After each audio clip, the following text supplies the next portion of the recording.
Oke, baiklah untuk kali ini saya berikan video tracker gerak jatuh bebas dan gerak parabola.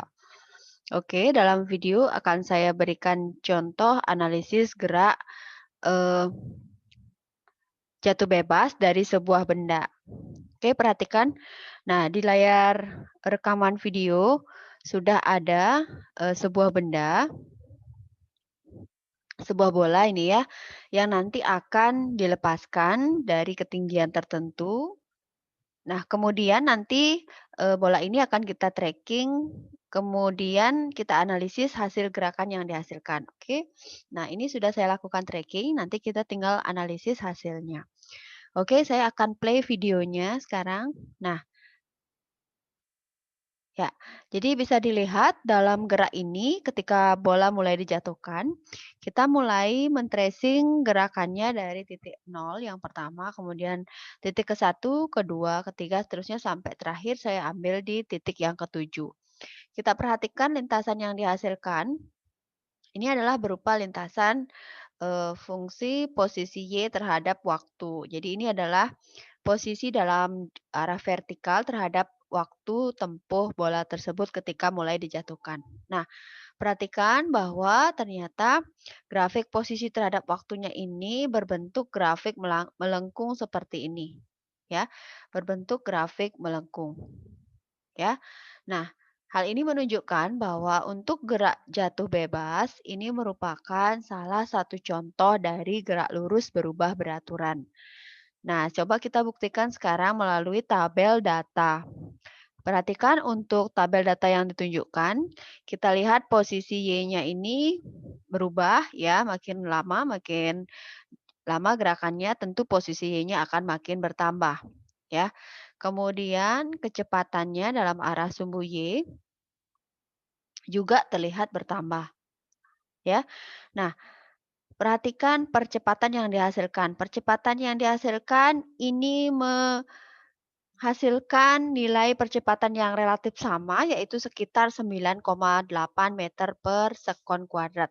Hal ini menunjukkan bahwa dalam gerak jatuh bebas, maka percepatan yang mempengaruhi adalah nilai percepatan gravitasi yang nilainya kurang lebih setara dengan nilai 9,8 meter per sekon kuadrat. Ya, jadi kalau misalnya kita menemukan benda-benda jatuh bebas, misalnya ketika kita menjatuhkan kertas dari sebuah gedung, kemudian ketika kita melihat sebuah kelapa atau pohon buah lainnya, buahnya jatuh dari pohonnya tiba-tiba seperti itu.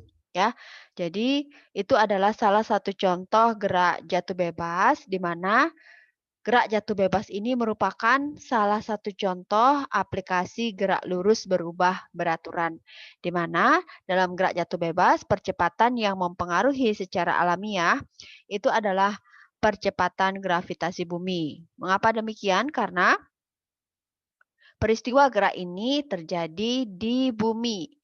Apabila peristiwa jatuh bebas ini terjadi di tempat lain, misalnya di bumi dengan ketinggian tertentu atau kemudian di planet lain, tentu saja nilai percepatan gravitasinya yang mempengaruhi akan berbeda pula. Ya, karena ini saya lakukan di permukaan bumi ya di dataran rendah, jadi nilainya sekitar 9,8 meter per sekon kuadrat. Oke, itu untuk video tracing gerak jatuh bebas. Perhatikan, gerak jatuh bebas untuk grafik fungsi posisi Y dalam arah sumbu vertikal, posisi dalam arah sumbu vertikal terhadap waktu menghasilkan grafik berbentuk melengkung seperti ini. Ya, di mana nilai percepatannya relatif sama sebesar nilai percepatan gravitasi bumi. Dari waktu ke waktu, kecepatan dalam arah sumbu Y-nya bertambah. Artinya ketika benda ini jatuh, kalian bisa amati di sini bahwa kecepatannya makin lama akan semakin bertambah. Nah, dari sana kita bisa menyimpulkan karakteristik gerak jatuh bebas. Yang pertama, Itu yang adalah gerak jatuh bebas merupakan salah satu contoh aplikasi dari gerak lurus berubah beraturan. Kemudian yang kedua, apabila tidak ada gaya lain yang mempengaruhi selain gaya gravitasi, maka nilai percepatan geraknya adalah sebesar percepatan gravitasi bumi. Atau kalau dalam kuantitatif nilainya sebesar kira-kira 9,8 meter per sekon kuadrat. Ya, semakin lama gerakannya akan semakin cepat. Oke. Nah, saya lanjutkan sekarang ke gerak parabola.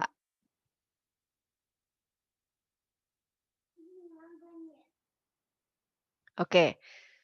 Nah, untuk gerak parabola sendiri ini merupakan aplikasi dari perpaduan gerak lurus beraturan dan gerak lurus berubah beraturan. Contohnya bisa kita lihat pada saat pemain bola menendang bola ke gawang, tentu lintasan bola yang ditenang itu membentuk lintasan berbentuk parabola. Biasanya seperti itu, ya.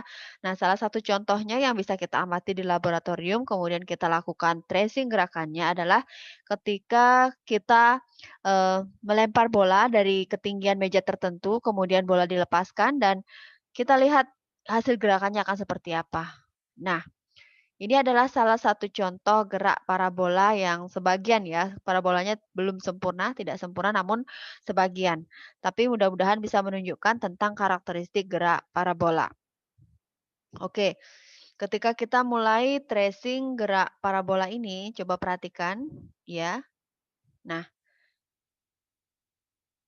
lintasan yang ditempuh ini menunjukkan lintasan berbentuk melengkung seperti ini. Jadi lintasannya berbentuk seperempat parabola seperti ini, ya.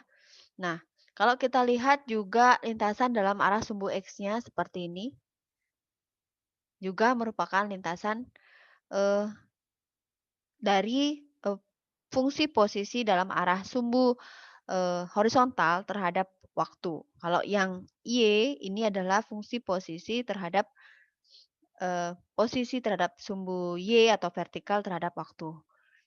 Mari kita bisa lihat perbedaannya. Oke. Untuk grafik X terhadap T, grafiknya akan lebih linier dibandingkan dengan grafik dari fungsi Y terhadap T. Coba kita perhatikan perbedaannya. Fungsi X terhadap T menunjukkan, jadi perubahan posisi bola ini kita lihat dari sumbu horizontalnya. Ya, jadi pertambahan posisinya dari awal dia bergerak pada arah horizontal.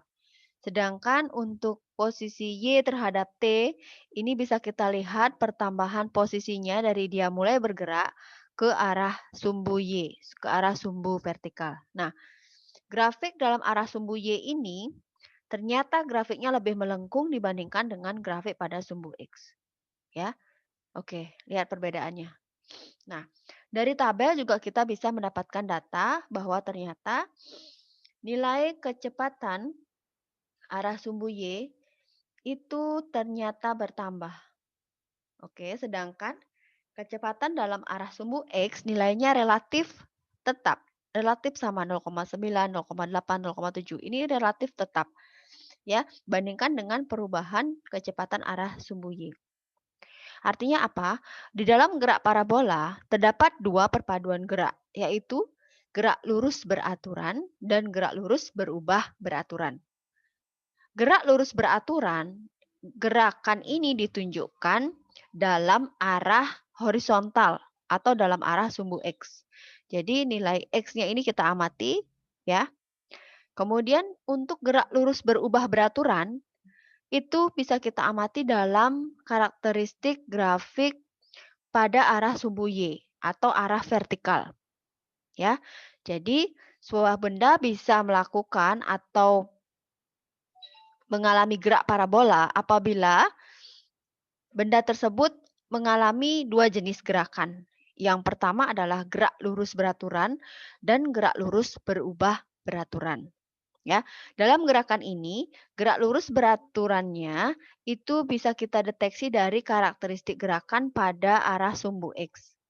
Sedangkan untuk gerak lurus berubah beraturannya adalah karakteristik gerakan benda dilihat dari sumbu vertikalnya atau sumbu Y-nya. Ya, perhatikan ini. Y-nya makin lama makin berubah ya, perubahannya pun membentuk gerak grafik berbentuk parabola seperti ini, sama seperti bentuk gerak lurus berubah beraturan yang, Bu Guru berikan di video sebelumnya, ya. Jadi demikian, dari tracing ini kita dapat mengambil kesimpulan yang pertama untuk gerak parabola, itu merupakan perpaduan dari gerak lurus beraturan dan gerak lurus berubah beraturan. Kemudian karakteristiknya seperti apa? Gerak lurus beraturan adalah gerak yang dapat kita tinjau dalam arah sumbu horizontal, ya. Dalam arah sumbu horizontal artinya apa? Tidak dipengaruhi oleh, percepatan, ya, karena ini merupakan gerak lurus beraturan. Sedangkan gerak benda dalam arah sumbu vertikal akan dipengaruhi oleh percepatan, yaitu percepatan gravitasi. Kenapa? Karena benda ini tentu akan mengalami gaya gravitasi yang berarah ke bawah, sehingga gerakannya nanti dalam arah sumbu Y makin lama akan makin cepat. Jadi seperti itu. Coba kita lihat. Nah, kecepatannya akan makin lama makin cepat dalam arah sumbu Y di sini. Namun dalam arah sumbu X kecepatannya relatif tetap, ya. Nah, itu karakteristik gerak parabola. Ya, saya ulangi lagi. Karakteristik gerak parabola yang pertama merupakan perpaduan dari GLB dan GLBB. Dalam arah sumbu X merupakan gerak GLB. Kalau merupakan gerak GLB berarti kecepatannya tetap, ya. Kemudian dalam arah sumbu Y merupakan GLBB. GLBB artinya gerak lurus berubah beraturan berarti mengalami perubahan kecepatan. Ya, dalam hal ini dipengaruhi oleh adanya gaya gravitasi sehingga gerakannya nanti merupakan gerak dipercepat sebesar percepatan gravitasi bumi. Ya. Nah, sekian penjelasan untuk tracing karakteristik gerak jatuh bebas dan gerak parabola. Oke, semoga bisa dipahami.